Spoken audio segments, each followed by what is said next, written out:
The Wars of the Delian League were a series of campaigns fought between the Delian League of Athens and her allies, and the Achaemenid Empire of Persia. These conflicts represent a continuation of the Greco-Persian Wars, after the Ionian Revolt and the First and Second Persian invasions of Greece. The Greek alliance, centered on Sparta and Athens, that had defeated the Second Persian invasion, had initially followed up this success by capturing the Persian garrisons of Sestos and Byzantium, both in Thrace, in 479 and 478 BC respectively. After the capture of Byzantium, the Spartans elected not to continue the war effort, and a new alliance, commonly known as the Delian League, was formed, with Athens very much the dominant power. Over the next 30 years, Athens would gradually assume a more hegemonic position over the League, which gradually evolved into the Athenian Empire. Throughout the 470s BC, the Delian League campaigned in Thrace and the Aegean to remove the remaining Persian garrisons from the region, primarily under the command of the Athenian politician Cimon. In the early part of the next decade, Cimon began campaigning in Asia Minor, seeking to strengthen the Greek position there. At the Battle of the Eurymedon in Pamphylia, the Athenians and allied fleet achieved a stunning double victory, destroying a Persian fleet and then landing the ship's marines to attack and rout the Persian army. After this battle, the Persians took an essentially passive role in the conflict, anxious not to risk battle where possible. Towards the end of the 460s BC, the Athenians took the ambitious decision to support a revolt in the Egyptian satrapy of the Persian Empire. Although the Greek task force achieved initial success, they were unable to capture the Persian garrison in Memphis, despite a 3-year-long siege. The Persians then counterattacked, and the Athenian force was itself besieged for 18 months, before being wiped out. This disaster, coupled with ongoing warfare in Greece, dissuaded the Athenians from resuming conflict with Persia. In 451 BC, a truce was agreed in Greece, and Cimon was able to lead an expedition to Cyprus. However, whilst besieging Kish, Cimon died, and the Athenian force decided to withdraw, winning another double victory at the Battle of Salamis in Cyprus in order to extricate themselves. This campaign marked the end of hostilities between the Delian League and Persia, and some ancient historians claim that a peace treaty, the Peace of Callias, was agreed to cement the final end of the Greco-Persian Wars. Background: the Greco-Persian Wars had their roots in the conquest of the Greek cities of Asia Minor, and in particular Ionia, by the Persian Empire of Cyrus the Great shortly after 550 BC. The Persians found the Ionians difficult to rule, eventually settling for sponsoring a tyrant in each Ionian city. While Greek states had in the past often been ruled by tyrants, this was a form of government on the decline. By 500 BC, Ionia appears to have been ripe for rebellion against these Persian placemen. The simmering tension finally broke into open revolt due to the actions of the tyrant of Miletus, Aristagoras. Attempting to save himself after a disastrous Persian-sponsored expedition in 499 BC, Aristagoras chose to declare Miletus a democracy. This triggered similar revolutions across Ionia, and indeed Doris and Aeolus, beginning the Ionian Revolt. The Greek states of Athens and Eretria allowed themselves to be drawn into this conflict by Aristagoras, and during their only campaigning season they contributed to the capture and burning of the Persian regional capital of Sardis. After this, the Ionian Revolt carried on for a further 5 years, until it was finally completely crushed by the Persians. However, in a decision of great historic significance, the Persian king Darius the Great decided that, despite successfully subduing the revolt, there remained the unfinished business of exacting punishment on Athens and Eretria for supporting the revolt. The Ionian revolt had severely threatened the stability of Darius's empire, and the states of mainland Greece would continue to threaten that stability unless dealt with. Darius thus began to contemplate the complete conquest of Greece, beginning with the destruction of Athens and Eretria. In the next 2 decades there would be 2 Persian invasions of Greece, including some of the most famous battles in history. During the first invasion, Thrace, Macedon and the Aegean Islands were added to the Persian Empire, and Eretria was duly destroyed. However, the invasion ended in 490 BC with the decisive Athenian victory at the Battle of Marathon. Between the 2 invasions, Darius died, and responsibility for the war passed to his son Xerxes I.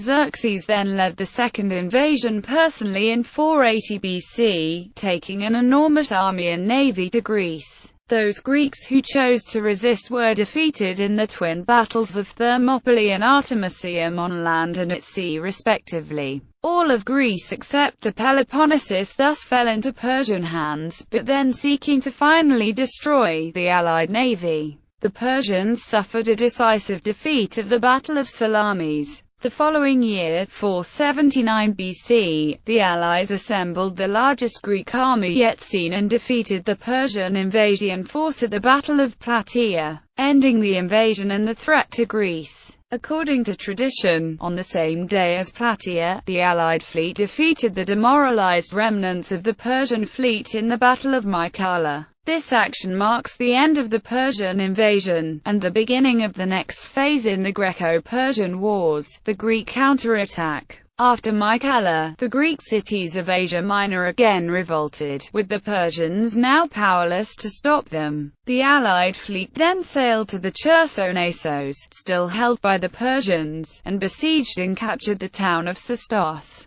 The following year, 478 BC, the Allies sent a force to capture the city of Byzantium. The siege was successful, but the behavior of the Spartan general Pausanias alienated many of the Allies, and resulted in Pausanias's recall. The siege of Byzantium was the last action of the Hellenic alliance, which had defeated the Persian invasion. Delian League. After Byzantium, Sparta was eager to end her involvement in the war. The Spartans were of the view that, with the liberation of mainland Greece, and the Greek cities of Asia Minor, the war's purpose had already been reached. There was also perhaps a feeling that obtaining long-term security for the Asian Greeks would prove impossible. In the aftermath of Mycale, the Spartan king Leotychides had proposed transplanting all the Greeks from Asia Minor to Europe as the only method of permanently freeing them from Persian dominion. Xanthippus, the Athenian commander at Mycale, had furiously rejected this. The Ionian cities were originally Athenian colonies, and the Athenians, if no one else, would protect the Ionians. This marked the point at which the leadership of the Hellenic alliance effectively passed to the Athenians, with the Spartan withdrawal after Byzantium. The leadership of the Athenians became explicit. The loose alliance of city-states which had fought against Xerxes' invasion had been dominated by Sparta and the Peloponnesian League. With the withdrawal of these states, a congress was called on the holy island of Delos to institute a new alliance to continue the fight against the Persians. This alliance, now including many of the Aegean islands, was formally constituted as the First Athenian Alliance, commonly known as the Delian League. According to Thucydides, the official aim of the League was to avenge the wrongs they suffered by ravaging the territory of the king. In reality, this goal was divided into 3 main efforts: to prepare against any future invasion, to seek revenge against Persia, and to organize a means of dividing spoils of war. The members were given the choice of either offering armed forces or paying a tax to the joint treasury. Most states chose the tax. League members swore to have the same friends and enemies, and dropped ingots of iron into the sea to symbolize the permanence of their alliance. The ingots of iron were cast into the ocean because the oath the League members swore stipulated that their allegiance would not end, or be otherwise broken, until the iron floated to the surface. In other words, that they had made a pact perceived to be eternal. The Athenian politician Aristides would spend the rest of his life occupied in the affairs of the alliance, dying a few years later in Pontus, whilst determining what the tax of new members was to be. Non-Persian campaigns. Military expansion of the League. Thucydides provides just one example of the use of force to extend membership of the League. But since his account seems to be selective, there were presumably more. Certainly, Plutarch provides details of one such instance. Carystos, which had collaborated with the Persians during the Second Persian invasion, was attacked by the League at some point in the 470s BC, and eventually agreed to become a member. Plutarch mentions the fate of Phasaelus, which Cimon compelled to join the League during his Eurymedon campaign. Internal rebellions. Naxos attempted to leave the League c. 470–467 BC but was attacked by the Athenians and forced to remain a member. A similar fate awaited the Thasians after they tried to leave the League in 465 BC. Thucydides does not provide more examples, but from archaeological sources it is possible to deduce that there were further rebellions in the following years. Thucydides leaves us under no illusions that the behavior of the Athenians in crushing such rebellions led firstly to the hegemony of Athens over the League, and eventually to the transition from the Delian League to the Athenian Empire. Conflicts in Greece. During the period 479 to 461, the mainland Greek states were at least outwardly at peace with each other, even if divided into pro-Spartan and pro-Athenian factions. The Hellenic alliance still existed in name, and since Athens and Sparta were still allied, Greece achieved a modicum of stability. However, over this period, Sparta became increasingly suspicious and fearful of the growing power of Athens. It was this fear, according to Thucydides, which made the second, larger Peloponnesian War inevitable.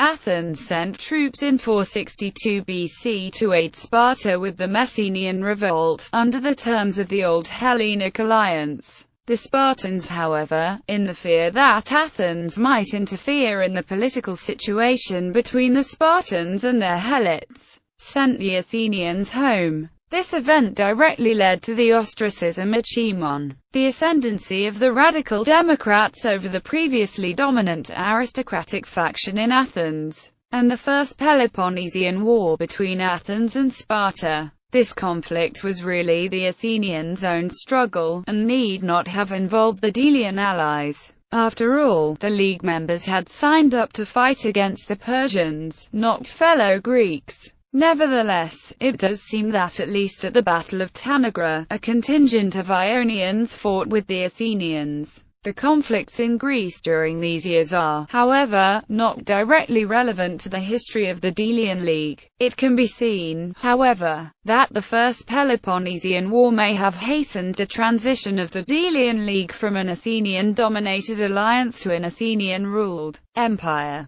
During the early years of the war, Athens and her non-Delian allies scored a series of victories. However, the collapse of the simultaneous Delian League expedition in Egypt in 454 BC caused panic in Athens, and resulted in decreased military activity until 451 BC, when a 5-year truce was concluded with Sparta. During the panic, the treasury of the League was moved from Delos to the perceived safety of Athens in 454 BC. Although Athens had in practice had a hegemonic position over the rest of the League since the rebellion of Naxos was put down, the process by which the Delian League gradually transformed into the Athenian Empire accelerated after 461 BC. The transfer of the treasury to Athens is sometimes used as an arbitrary demarcation between the Delian League and the Athenian Empire. An alternative endpoint for the Delian League is the final end of hostilities with the Persians in 450 BC, after which, despite the fact that the stated aims of the League were fulfilled, the Athenians refused to allow member states to leave the alliance.